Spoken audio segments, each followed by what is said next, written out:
Important question, क्यों हार रहा है विपक्ष लगातार सारे चुनाव? ये बात विपक्ष को और आप लोगों को समझ लेनी चाहिए कि विपक्षी पार्टियों के हारने की ही गुंजाइश ज्यादा है।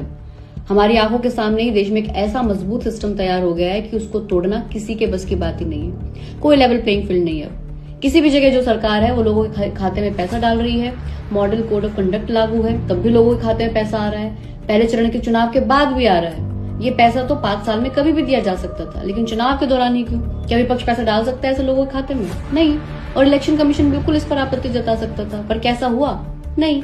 फिर चुनाव में खर्च होने वाला पैसा जिसकी कोई सीमा ही नहीं है, ये इन्हीं सब राजनीतिक पार्टियों ने ही रूल बनाए हैं और चलते रहने दिए कि एक पार्टी को कितना भी चंदा लेने का अधिकार है, ना वे आरटीआई के दायरे में आती है। फिर इलेक्टोरल बॉन्ड ले आए, 6 साल तक ये खेल चलता रहा और फिर सुप्रीम कोर्ट को याद आया कि अरे ये तो इलीगल है। सबसे ज्यादा पैसा बीजेपी ने कमाया इससे, 4 साल में 5,271 करोड़ और कांग्रेस को 952 करोड़।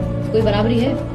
जिस पार्टी के पास पैसा ज्यादा है वो तो फिर कुछ भी कर सकती है। सबको पता है वोटिंग से पहले पैसा बढ़ता है, सब पार्टियां बांटती हैं, लेकिन जिसके पास ज्यादा पैसा है वो ज्यादा पैसा दे सकती है। तो मुझे बताइए, विपक्षी पार्टी ऐसा क्या वादा कर देगी, ऐसा क्या ही कह देगी जो इस पूरे सिस्टम से कम्पीट कर सके? बेशक ये सभी पार्टियां चंदे के सिस्टम को बनाने के लिए जिम्मेदार हैं, इसमें उनका कोई मोरल ग्राउंड ही नहीं है कुछ कहने का। लेकिन ये गलत आर्गुमेंट है कि हाँ सब एक जैसे ही हैं, सब ऐसा ही करते हैं, सीखो ऐसे चुनाव जीता जाता है। नहीं, ये गलत चीज को नॉर्मलाइज करना है। क्यों गलत चीज सीखनी है?